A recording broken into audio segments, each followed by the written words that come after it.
ऐसा प्रधानमंत्री नरेंद्र मोदी जी का एक ही मिशन था। मुझे ऐसा लगता है जो वो प्रधानमंत्री बने थे उन्होंने शपथ ली थी कि मैं पूरे देश को लाइन में लगा के मानूंगा, और वो हर टाइम बार बार ये करते आ रहे हैं। पहले नोटबंदी करके लाइन में लगाया लोगों को, फिर ऑक्सीजन की लाइन में लगाया, अब सिलेंडर की लाइन में लगाया। अब मुझे अफसोस ये हो रहा है, या मैं ये सोच रहा हूँ अगली बार मोदी जी किस लाइन में लगाएंगे, या किसके लिए लाइन में लगाएंगे, या किस चीज को इतना हावी करेंगे कि हमें लाइन लगाने पर मजबूर कर देंगे। हमारे देश में भाई साहब एक नारा बहुत टाइम से चल रहा है कि हिंदू सो रहा है, हिंदू सो रहा है, हिंदू जाग नहीं रहा, हिंदू सो रहा है। अब बात ये मुझे जाके समझ में आई है कि हिंदू वाकई ही सो रहा है।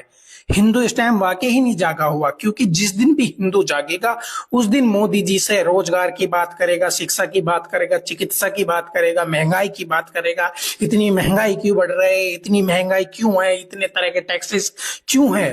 वाकई हिंदू सो रहा है भाई साहब। अगर जिस दिन जाग गया ना भाई साहब हिंदू, उस दिन मोदी जी के नाक में नकेल डाल देगा। इसलिए मोदी जी कभी नहीं चाहेंगे कि हिंदू जागे, वो सोता ही रहे। ऐसे ही हमारे देश में भाई साहब गैस चूल्हे का संकट आया है या गैस सिलेंडरों का संकट आया है, वैसे ही दल्ली मीडिया, दलाल मीडिया, भांड मीडिया, रंडी मीडिया ना चूल्हे की रोटी का फायदा गिनाने लगे हैं। मुझे ऐसा लगता है ये जस्ट अभी अभी अपलोड हुए हैं कि हाँ ये चूल्हे की रोटी के खाने के फायदे हैं। इससे पहले इनको ये फायदे पता ही नहीं थे दल्लों को।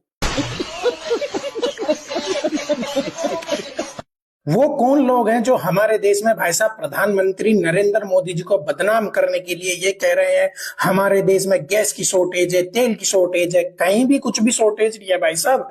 जो ये लाइन लगा रहे हैं पेड लोग हैं भाई साहब। हमारे घर में चाय बन रही, खाना बन रहा, सब कुछ ठीक ठाक सही टाइम पे बन रहा है, और 4-4 सिलेंडर है भाई साहब हमारे घर पर।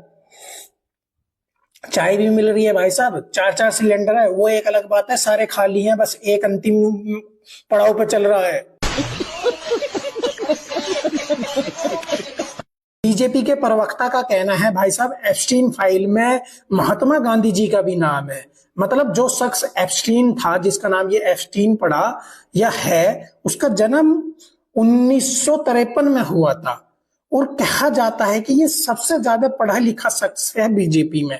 सोचो किस तरीके से बीजेपी में जाकर लोग अपनी मानसिकता, अपना दिमाग, सब कुछ खो देते हैं। भाई साहब 10 साल से तो हिंदू खतरे में था, अब 4-5 मतलब 2-4 महीने से अब सवर्ण खतरे में है। तो मैं पूछना यह चाहता हूं कि अब हिंदू राष्ट्र बनाना है या नहीं बनाना है।